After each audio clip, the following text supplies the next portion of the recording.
cargo ship groaned as Marcus Chen fought with the controls. Red warning lights flashed across every panel in the cockpit, and the engine made a sound no engine should ever make.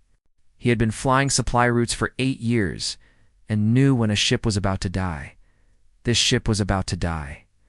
Marcus slammed his fist against the emergency thruster button, but nothing happened. The moon below grew larger in his viewport. It was uncharted and gray with strange silver markings across its surface. He had never seen it on any map. Right now that did not matter, because he was going to crash into it whether he wanted to or not. The ship hit the atmosphere hard. Marcus strapped himself tight and whispered a prayer his grandmother taught him back on Earth. The heat shield screamed. Metal twisted. Something exploded in the cargo bay behind him, then everything went dark. When Marcus opened his eyes, his head pounded like a drum. Blood dripped from a cut above his eyebrow. The cockpit was tilted at a strange angle, and through the cracked viewport he could see gray dirt and rocks. Smoke filled the air inside the ship. He was alive. Marcus unbuckled himself and fell sideways against the wall, which was now the floor. Every muscle hurt as he crawled toward the emergency exit. The door hissed and opened halfway before getting stuck. He squeezed through into the cold air outside. The ship lay broken behind him. One wing was completely gone. The cargo bay had ripped open and supplies were scattered everywhere. His distress beacon blinked weakly, then died. Marcus kicked the side of the ship in frustration. Nobody would find him here. This moon was not even supposed to exist according to his navigation charts. He gathered what supplies he could carry. A water recycler, emergency rations, a medical kit, a small plasma cutter. His coat was torn at the shoulder and blood soaked through his shirt. He would need to treat that wound soon. As Marcus looked around, he noticed something strange in the distance. Structures rose from the gray landscape. They were tall and made of black stone that seemed to shimmer in the weak sunlight. Ruins, ancient. Ones by the look of them, he had no other options. The ruins might offer shelter. Marcus walked for an hour across the barren moon's surface. His shoulder throbbed with each step. When he reached the ruins, he stopped and stared. They were massive. Towers and walls covered in symbols he had never seen before. The architecture was unlike anything humans or any known alien race built. These structures were old. Older than old. He found an archway and stepped inside. The air felt different here, charged somehow.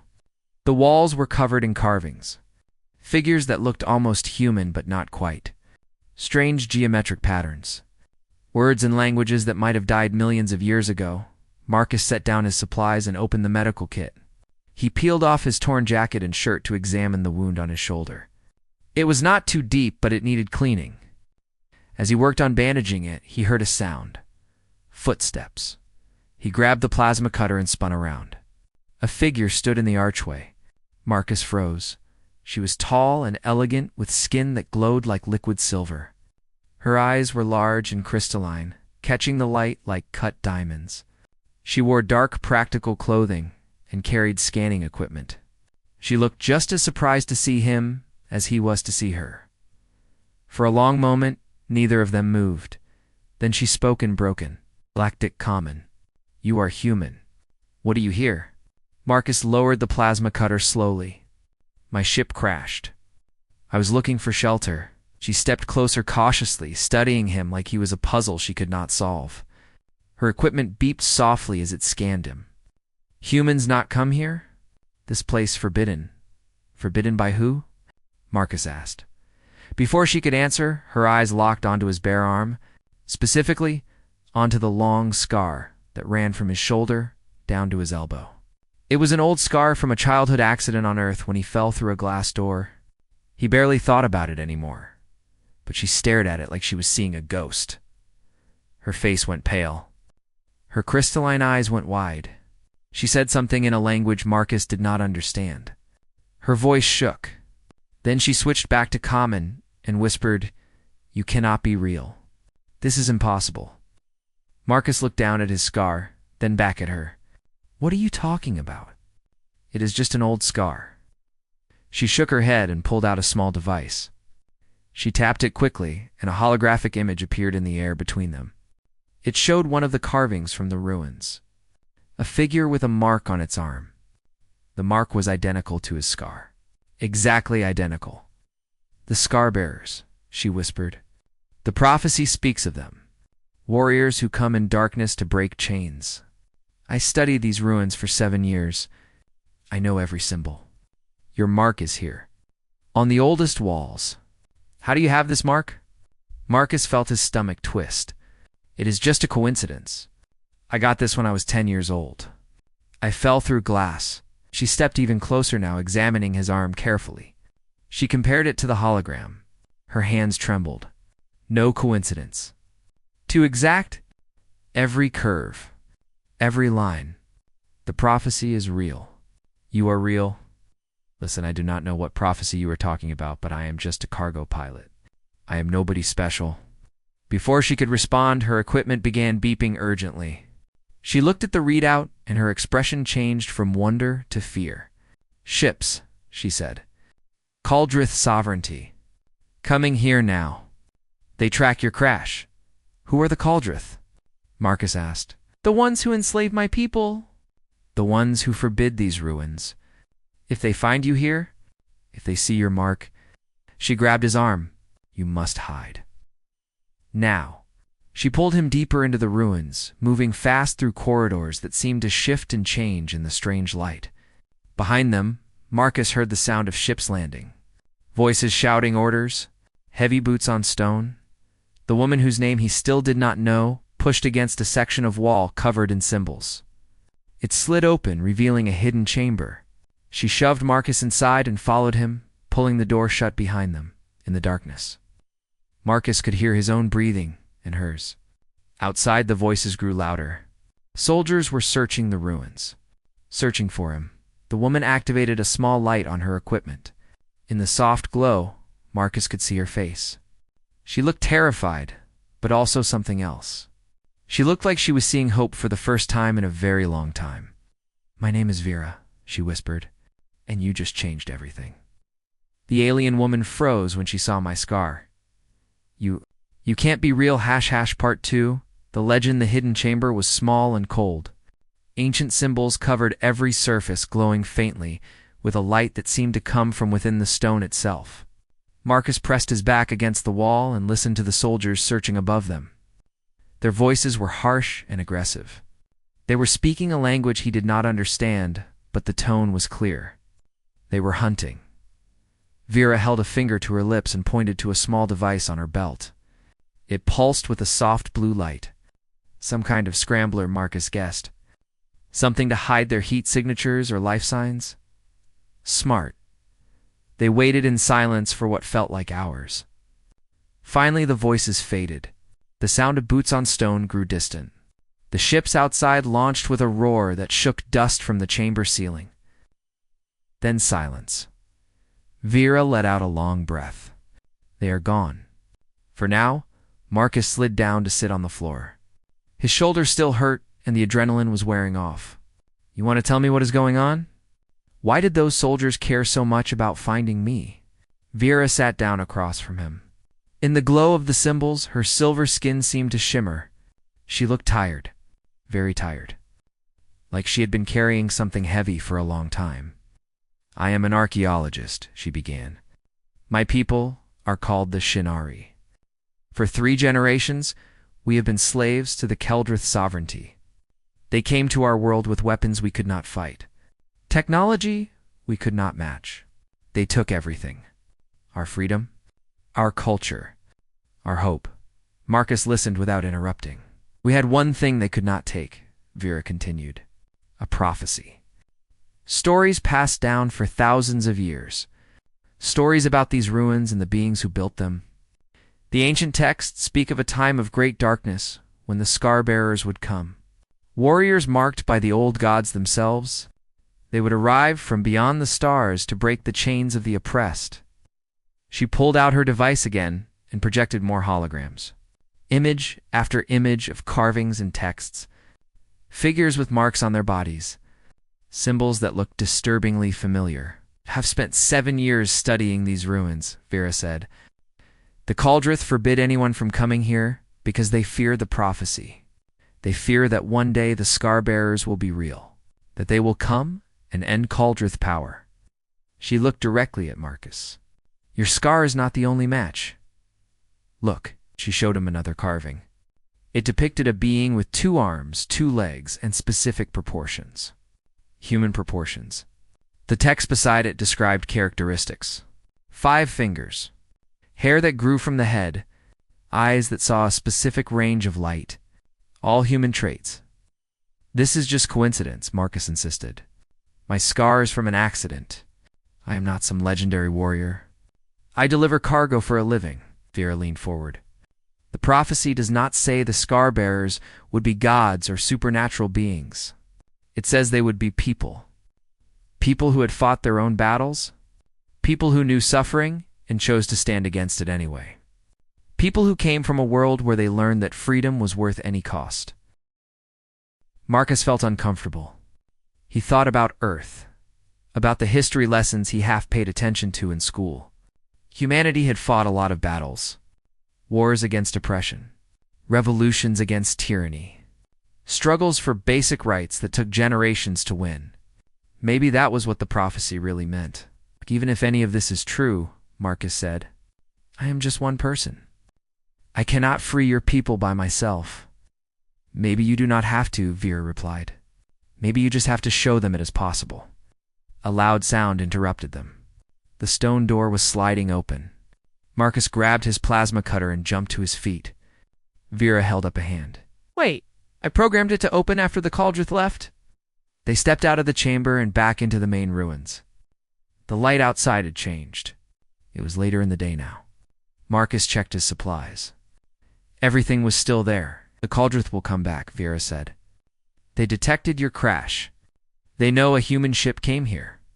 They will search every centimeter of this moon. Then we need to leave, Marcus said. My ship is hidden in a valley 2 kilometers north. But Marcus, she turned to face him. If the Cauldrith catch you, they will either kill you or worse. They will use you. If they learn about your scar, they will use you as a symbol to crush my people's hope forever. They will parade you around and show everyone that the scar-bearers are just myths. Just accidents of fate, Marcus understood. He was in danger just by existing here, but so was she for helping him. Why are you taking this risk? He asked. You do not know me. You do not know if I am who your prophecy talks about? Vera was quiet for a moment. Because I have been digging in ruins for 7 years looking for answers in dead stones. Maybe the answer is not in the past. Maybe it is standing right in front of me. They gathered the supplies and started moving north through the ruins. The structure seemed to go on forever. Towers and walls and archways that led to more towers and walls and archways. The symbols were everywhere. Marcus tried not to look at them too closely. Tried not to think about how many matched things about him and his species as they walked. Vera told him more about her people. The Shannari had been artists and scientists before the Cauldrith came. They built beautiful cities and studied the stars. Now they worked in mines pulling rare minerals from the ground. Children were taken from parents and trained to be obedient. Speaking the old Shannari language was punishable by death. Their entire culture was being erased 1 generation at a time. Marcus felt anger building in his chest. He had heard stories like this before. Read about them in history books. Seen the aftermath in documentaries. The strong taking from the weak just because they could. It was an old story. The oldest story. How many Shannari are left? He asked. On my homeworld, maybe 3 million. Scattered across labor camps and factory stations, there are resistance groups, small cells that try to help people escape or sabotage Cauldrith operations. But they are not organized. They have no real leadership. No hope of actually winning.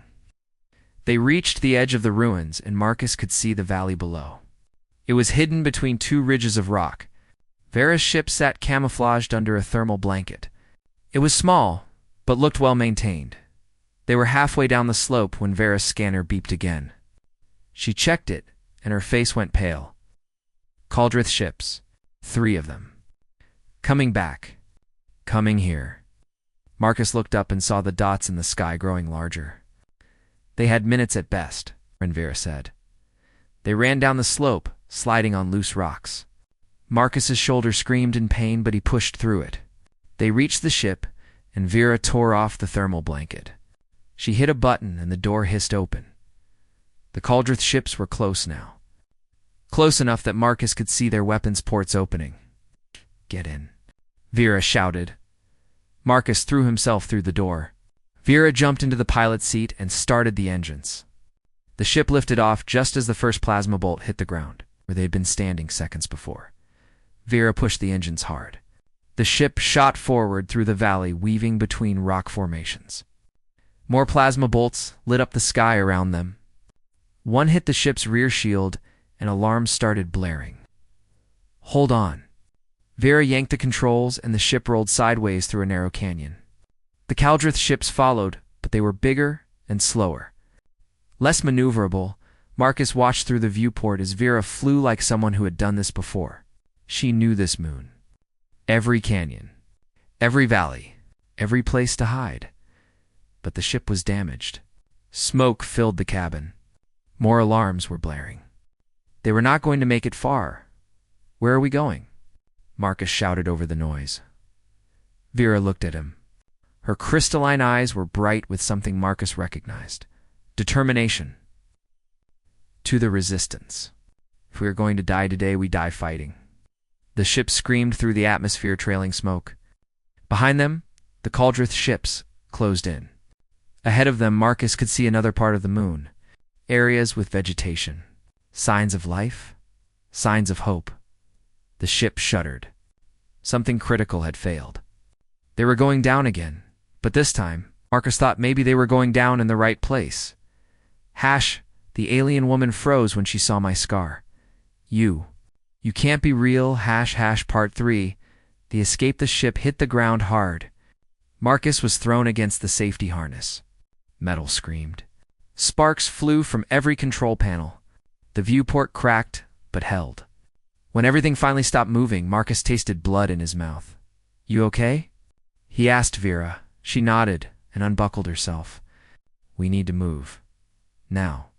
Through the cracked viewport, Marcus could see they had crashed in a forest. Real trees with purple leaves and thick gray trunks. The Cauldrith ships were circling above, scanning for them. It would not take long before they found the crash site. Marcus grabbed his supplies. Vera took what she could carry from the ship. Emergency equipment. Data files. A weapon that looked like a rifle, but hummed instead of firing bullets. They ran into the forest, just as the first Cauldrith ship began descending. The purple forest was thick and dark. The trees grew close together, and their canopy blocked most of the light. Strange sounds echoed around them. Animal calls, maybe. Or something else. Marcus followed Vera as she moved quickly through the undergrowth. She knew where she was going. Behind them, voices shouted in the Cauldrith language. The soldiers had found the ship.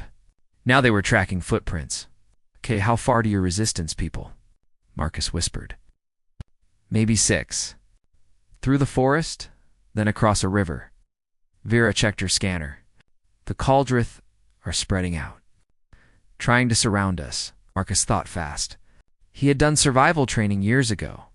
Basic stuff for cargo pilots who might crash on unknown worlds. One of the instructors had been a former soldier. She taught them that when you were being hunted, you had 2 choices. Run faster, or slow down the hunters. "How much charge does your weapon have?" he asked. "Full charge." "Why?" "Because we are not going to outrun them. We need to make them slow down." Marcus stopped at a thick cluster of trees. He pulled out the plasma cutter from his supplies. It was meant for cutting through ship metal, but it would work for this. He cut into several tree trunks about chest height. Not all the way through. Just enough to weaken them. "What are you doing?" Vera asked. "Making a trap. Help me find some strong vines." They worked quickly. Marcus tied vines between the weakened trees, creating a tripwire. He set the plasma cutter on a timer and placed it behind the trees. When the soldiers tripped the vine, the plasma cutter would activate and cut through the last bit of trunk. The trees would fall right on top of whoever was chasing them. It was crude, but it might work. They kept moving. Marcus could hear the soldiers getting closer. He set up 2 more traps using materials from his emergency kit. A smoke grenade rigged to a pressure plate, a sonic alarm that would make the soldiers think they were in a different direction. "You think like a warrior," Vera said as they ran. "I think like someone who wants to live," Marcus replied. Behind them, the first trap triggered.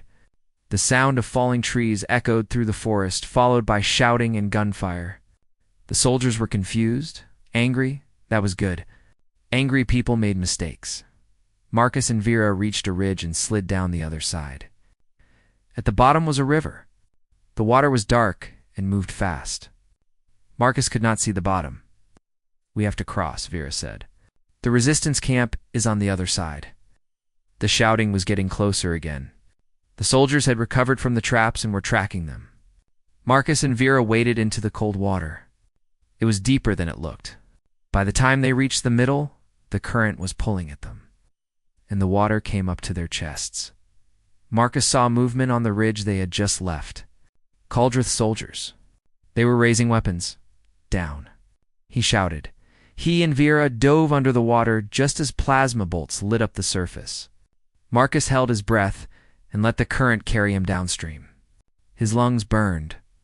His supplies were getting heavy. He kicked toward the surface and gasped for air. Vera surfaced beside him. They were 50 meters downstream now. The soldiers were running along the bank trying to keep up. Marcus saw more soldiers coming from the other direction. They were being boxed in. "Out there." Vera pointed to a fallen tree that stretched across the river like a bridge. They swam hard against the current. Marcus grabbed the tree trunk and pulled himself up.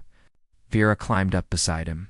They crawled across the slippery wood while plasma bolts hit the water around them. They reached the other side and dropped into thick brush. Vera was already moving. Marcus followed her through vegetation so dense he could barely see 2 meters ahead. Thorns cut his arms and face. His shoulder wound had reopened and was bleeding again. He did not care. He just kept moving. The sounds of pursuit faded. The forest here was even thicker. The soldiers were having trouble following. After what felt like forever, Vera stopped. She was breathing hard. So was Marcus. She checked her scanner again. "We are close. The camp is just ahead." They pushed through one more wall of vegetation, and suddenly the forest opened up. Marcus found himself looking at a hidden valley. Rock walls rose on 3 sides, creating a natural fortress. In the valley were structures. Small buildings built from local materials. Camouflage netting stretched overhead. People moved between the buildings. Shinari people with the same silver skin as Vera. 2 guards stepped out of the shadows. They had weapons pointed at Marcus and Vera. "Stand down," Vera said quickly in Galactic Common. "It is me, Vera. I bring news." The guards lowered their weapons but kept staring at Marcus. One of them spoke in the Shinari language. Vera replied. The guards' eyes went wide. More people started emerging from the buildings. They were all looking at Marcus. Specifically at his arm. At his scar, an older Shinari male pushed through the crowd. He walked with a limp and had scars across his face. His eyes were hard but intelligent. This was someone who had seen a lot of fighting, Vera, the old male, said in common. "What have you brought to our camp?" Vera stood straight. "Commander, this is Marcus Chen, a human. His ship crashed near the ancient ruins. The Caldrith are hunting him, and he bears the mark."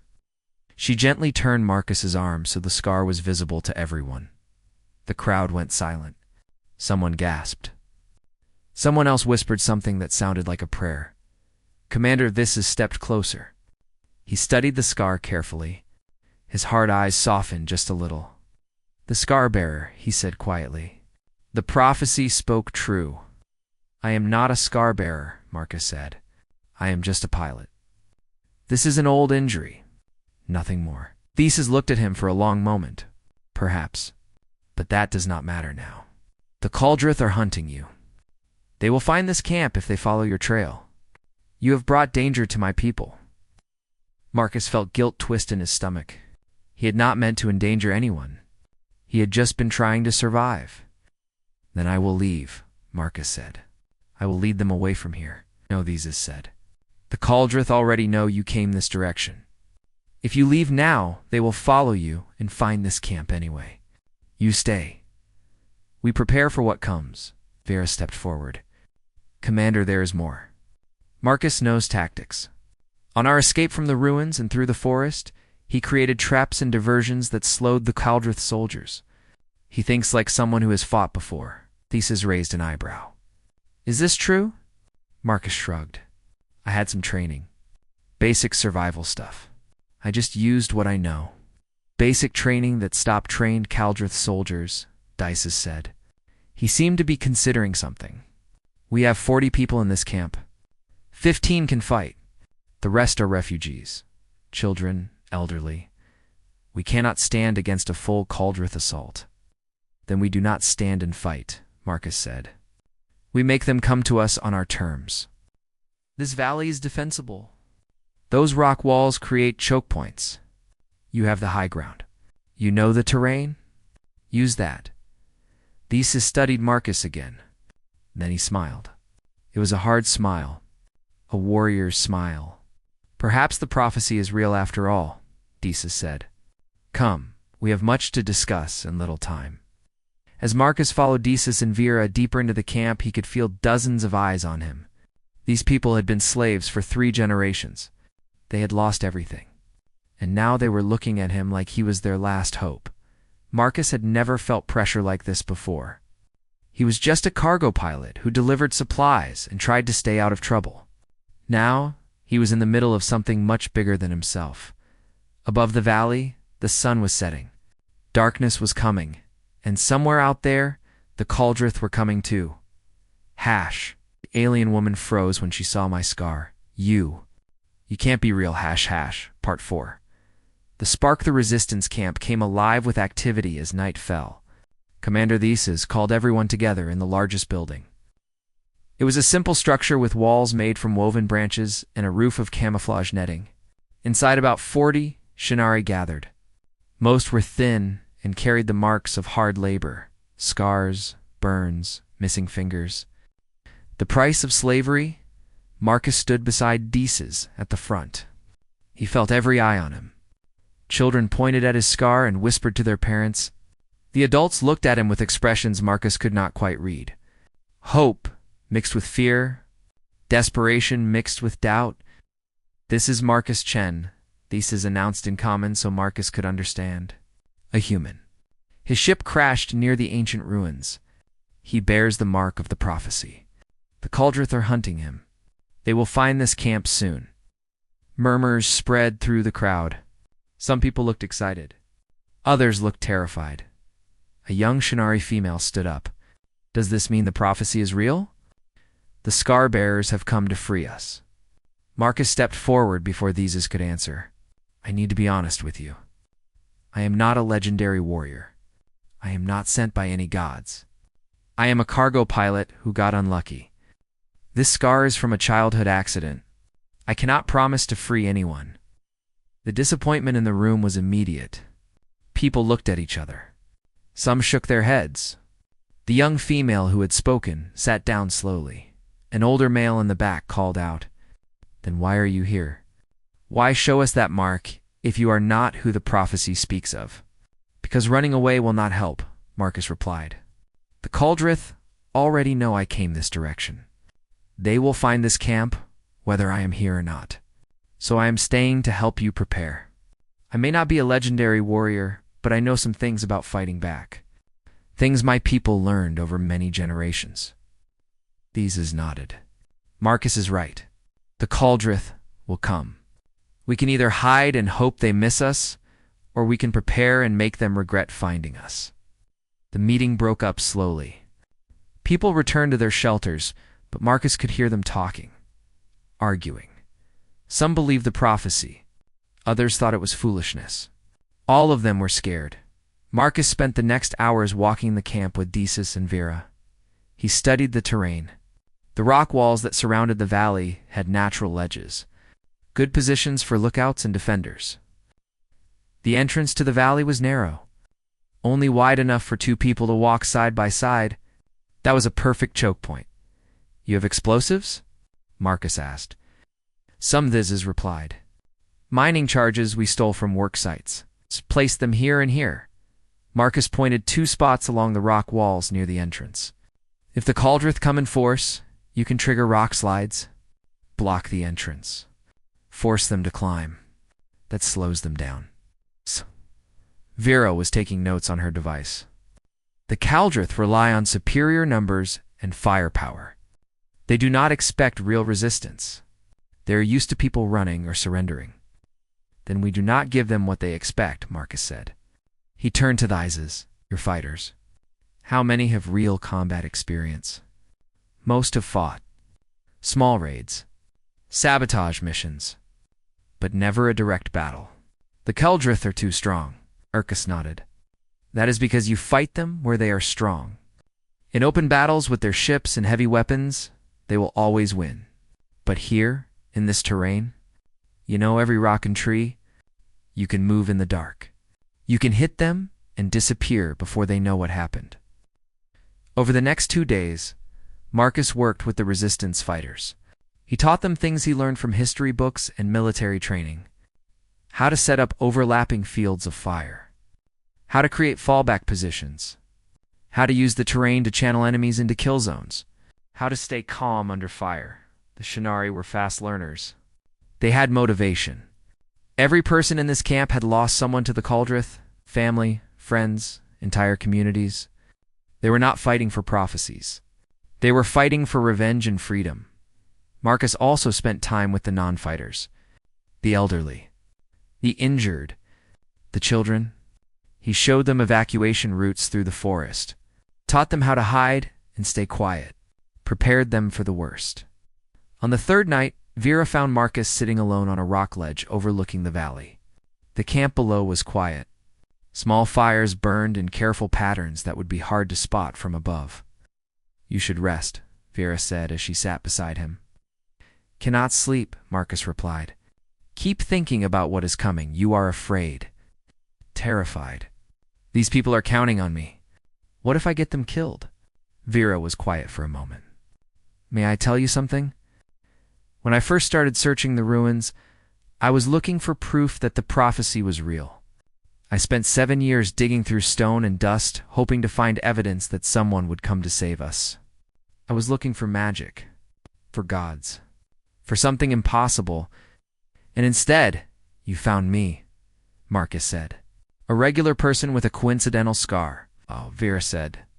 I found something better. I found proof that people who fight back can win. Your scar matches our prophecy, yes, but that is not what matters.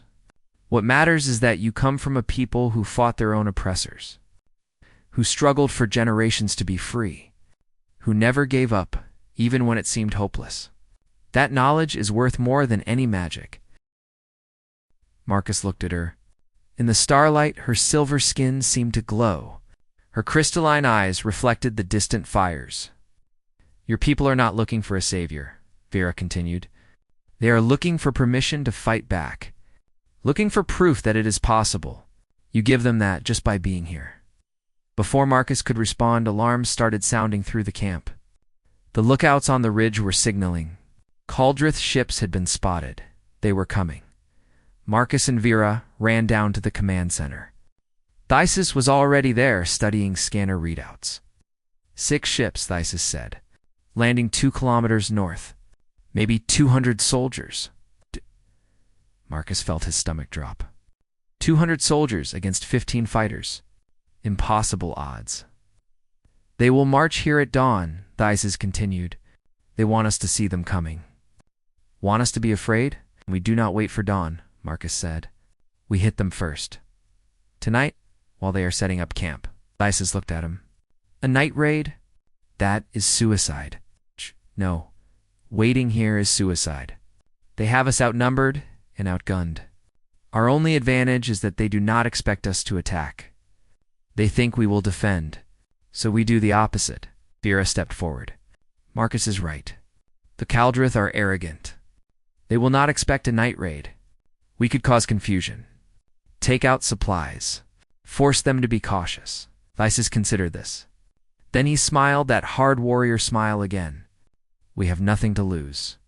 If we die tonight, at least we die making them bleed. Marcus gathered the 15 fighters, young and old, male and female. All of them had fire in their eyes. The same fire Marcus had seen in history vids about Earth's own revolutionaries. The fire of people who had decided they would rather die standing than live kneeling. They moved through the dark, forest like ghosts. Marcus led them using what Varus scanners showed of the terrain. The Kuldrith camp came into view. Ships landed in a clearing, floodlights, guard towers, hundreds of soldiers moving around. We do not try to win this fight, Marcus whispered to the group. We hit the fuel depot, the command center, the communications array, then we disappear. Make them think we are everywhere. The resistance fighters split into 3 teams. Marcus led one team toward the fuel depot. They crawled through tall grass until they were 50 meters away. Marcus could see Kuldrith guards, but they were bored, lazy. They had never faced real resistance before. Now, Marcus whispered. The first explosion lit up the night. The fuel depot went up in a ball of fire. Alarms screamed. Soldiers ran in every direction. Marcus's team fired into the confusion, then disappeared into the forest. They could hear other explosions as the second and third teams hit their targets. The Kuldrith camp was chaos. Officers shouted orders. Soldiers fired at shadows. More explosions went off as sabotaged equipment failed. Marcus's team regrouped at the rally point. Everyone had made it out. No casualties. Look, Vera said. The Kuldrith camp was burning. 3 ships were damaged. The command center was destroyed. Soldiers were running around trying to figure out what had happened. Theseus was grinning. We did it. We actually did it. As they made their way back to the valley, Marcus realized something. The prophecy had been right in a way. Not because some cosmic force chose him, but because sometimes all it took was one person to show others that fighting back was possible. The Scarbearers were not God sent to save anyone. They were just people who refused to give up. And sometimes that was enough. The alien woman froze. When she saw my scar, you can't be real Part 5. The choice the night raid bought them one day. Maybe 2. Marcus knew the Kuldrith would not make the same mistake twice. They would come prepared, angry, ready to crush this resistance once. And for all, the camp worked through the night preparing defenses. Mining charges were placed along the rock walls. Fighting positions were reinforced. Evacuation routes were marked clearly for the non-fighters. Everyone knew what was coming. Marcus sat with Theseus and Vera in the command center, studying maps on Vera's device. The old commander looked tired. They all were. They will bring everything this time, Theseus said. Air support, heavy weapons. They want to make an example of us. Then we give them an example, Marcus replied. Just not the one they expect. Vera looked up from her device. I have been thinking about something. The ancient ruins. The broadcasting technology I found in the deepest chambers. I never fully activated it because I was afraid of what the Kuldrith would do. But now we have nothing to lose, Marcus finished. You think you can make it work? The technology is ancient, but functional. It uses quantum resonance to transmit across vast distances. If I can power it up, it could broadcast to every world in this sector. Show them what is happening here. Show them that the Shanaria are fighting back. This is lean forward. The Kuldrith control information. They tell the slaves that resistance is impossible, that anyone who fights back is killed. If people across the sector see us fighting, see us winning even for a moment, it could start something bigger, Marcus said. Other worlds might rise up. The Kuldrith cannot fight rebellions everywhere at once. Vera nodded. But to activate the broadcasting system, I need to be at the ruins. And we need to hold our position long enough for the message to transmit. At least an hour. An hour against the full Kuldrith force, Theseus said quietly. Most of us will die. The room went silent. They all understood what this meant. This was not about winning anymore. This was about sending a message. showing enslaved people across the sector that resistance was possible, even if it cost everything. "We should tell the others," Marcus said. "Let them choose." As he's called everyone together as dawn broke. The entire camp gathered. 40 people who had already lost so much. Marcus stood before them with Thesis and Vera. "The Kaldrith are coming," Thesis began. "They will bring hundreds of soldiers, ships, weapons we cannot match. We will not survive this battle." Fear rippled through the crowd. Parents pulled children closer. But no one ran. No one looked away. "But we can do something before we fall," Thesis continued. "We can activate the ancient broadcasting system at the ruins. We can show every enslaved world in this sector that we fought back, that we did not surrender. That freedom is possible, but it will take time. Time we will have to buy with our lives." A young male stepped forward. "How long?" "1 hour," Vera said. 1 hour to transmit the message. 1 hour to show the sector what the Kaldrith really are. 1 hour to change everything," Marcus added. "Your children, your grandchildren. They might live in freedom because of what we do today, but we will not see it. Most of us will die at the ruins." The silence was heavy. Marcus watched faces. Saw people processing, calculating, deciding. The elderly Shinari who had questioned Marcus days ago stood up slowly. His name was Ren. He had deep scars across his face from years in the mines. "I am 70 years old," Ren said. "I have been a slave for 50 years. I do not want to die. But I do not want to live one more day as a slave either. If my death means my grandchildren might be free, then that is a good death." One by one, young and old, fighters and refugees, they stood and made their choice. Thesis looked at Marcus. "It seems we have our answer. Not everyone has to come," Marcus said loudly.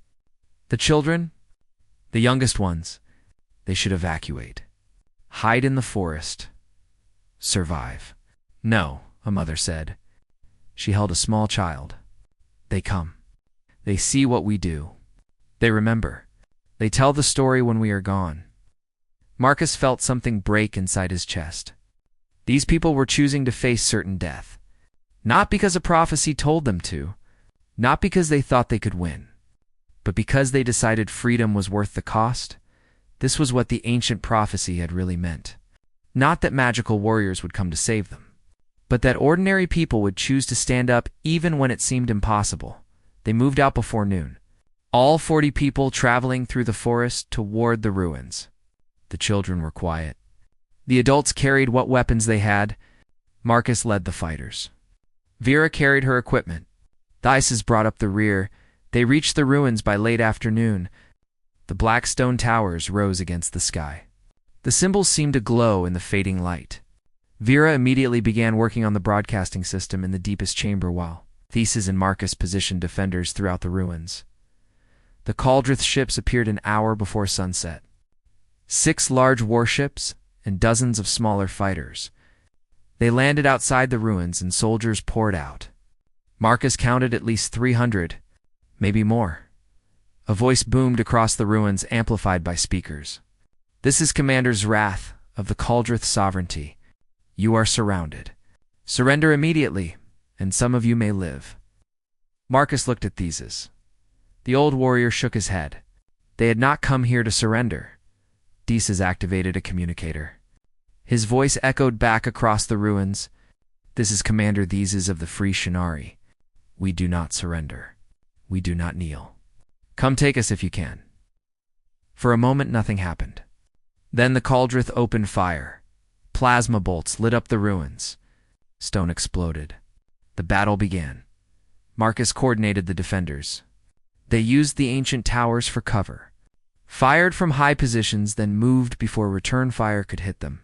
The Kaldrith advanced slowly, cautiously. The night raid had taught them the Shinari would fight back. In the chamber below, Vera worked frantically. The ancient technology was powering up.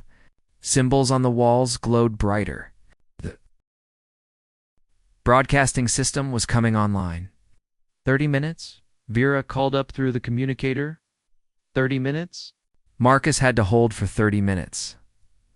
The Cauldron brought up heavy weapons, energy cannons that tore through stone like paper. The defenders fell back deeper into the ruins. 3 Shannari were already dead. 5 more wounded. Marcus set off the mining charges. Rock walls collapsed, burying Cauldron's soldiers. It bought them minutes. Just minutes, 20 minutes, Vera's voice crackled. The Cauldron commander was getting frustrated. He sent soldiers around the flanks. The defenders were being surrounded. These is organized fighting retreats. Every meter cost the Cauldron blood, but cost the Shannari more, the young female who had questioned. Marcus at the camp went down fighting. She took 3 Cauldron soldiers with her. Undress stood his ground at a choke point, holding off a dozen enemies until plasma fire cut him down. He died with a smile on his scarred face. 10 minutes, Vera called. Marcus was bleeding from a dozen wounds. His shoulder was on fire. Thysis had lost an arm but kept fighting with one hand. The children were hidden in the deepest chambers with the non-fighters. The defenders were down to 8 people. 5 minutes. Commander Zareth himself led the final push. Elite soldiers in heavy armor, they smashed through the last defenses. Marcus fired his last charge. It took out 2 soldiers, but there were too many. They made their final stand at the entrance to the broadcasting chamber. Marcus Thesis, 3 other fighters. They formed a line. Behind them, they could hear Vera working. Almost done. Almost there. 1 minute, Vera said. Her voice was calm, focused. The Cauldron elite raised their weapons. Marcus was out of ammunition. So was everyone else. They stood there bleeding, broken, but standing. Zrath stepped forward. Your resistance is over. You have achieved nothing. You die for nothing. We die free, Thesis replied.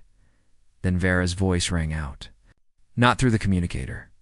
Through the ruins themselves?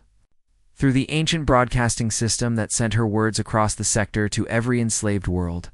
This is Vera of the Shannari people. For 3 generations, we have been slaves. Today we stand. Today, we fight. Today we die free. To all the enslaved peoples of this sector, you are not alone. Resistance is possible. Freedom is possible. Do not give up. Do not surrender. Fight. And then she activated the visual feed. Every world in the sector saw the ruins. Saw the Shannari defenders standing against impossible odds. Saw Marcus in his scar. Saw people choosing death over slavery. The broadcast lasted 30 seconds. Just 30 seconds. But it was enough. On a dozen worlds, slaves stopped working. On mining stations, people dropped their tools. In factory complexes, workers looked at each other with new fire in their eyes. In the ruins, Zarath fired. Marcus felt the plasma bolt hit his chest. Felt himself falling. The last thing he saw was Vera running from the chamber. Running toward him. Reaching for him. Then darkness. Marcus woke up in a medical facility. Clean white walls. The hum of equipment. He tried to sit up and pain shot through his entire body. Easy, a voice said. Vera appeared beside the bed. She looked tired but alive. Mostly healed? What happened? Marcus asked. You died, Vera said simply. Your heart stopped. But I restarted it, barely. You have been unconscious for 2 weeks, the others. Vera's expression darkened. These died in the ruins. So did most of the fighters. But the children survived. The non-fighters survived. 18 people total. Marcus felt grief crash over him. So many dead. But Marcus Vera continued. The broadcast worked. Better than we hoped. Within hours of the transmission, uprisings began on 7 worlds. Within days, 20 more. The Cauldron's sovereignty is collapsing. They cannot fight rebellions everywhere. Freedom is spreading. Marcus processed this. They had lost so much. But maybe it was worth it. Your scar became the symbol, Vera said. People across the sector paint it on walls. On ships. On their own bodies. The mark of resistance. The proof that fighting back is possible. It was just an accident, Marcus said weakly. No, Vera replied. It was a reminder that the people who free others are not gods or legends. They are just people who chose to stand up, just like you, just like all of us. Months later, Marcus stood at a memorial on the Shinari homeworld. The Cauldron had retreated. The Shinari were free. Across the sector, slavery was ending. Names were carved into black stone. This is Ren, the young female fighter. All the others who died at the ruins, heroes. Every one of them. Vera stood beside Marcus. She had been elected to lead the new Shinari government. She had chosen Marcus as an advisor. Not because of his scar, because of his wisdom. Do you think the prophecy was real? Vera asked. Marcus touched the scar on his arm. I think people needed to believe change was possible. The prophecy gave them permission to hope, to fight. In that way, maybe it was real. And what about you? Do you believe you were meant to be here? Marcus thought about his crashed ship, the ancient ruins, meeting Vera, everything that had happened. I believe I was in the right place at the right time. But the real heroes were people like Visas and Ren, people who chose freedom even when it cost everything. Vera smiled. Then let us make sure they are remembered. Let us build a future worthy of their sacrifice. Marcus nodded. His cargo pilot days were over. He had a new purpose now, making sure that what happened to the Shinari never happened to anyone else. Teaching people that freedom was not given by legends or gods. It was taken by ordinary people who refused to give up. The scar on his arm had become a symbol, not of prophecy or destiny, but of a simple truth that sometimes all it takes to change the universe is one person who decides to stand up. And that decision can inspire millions more to do the same. The end.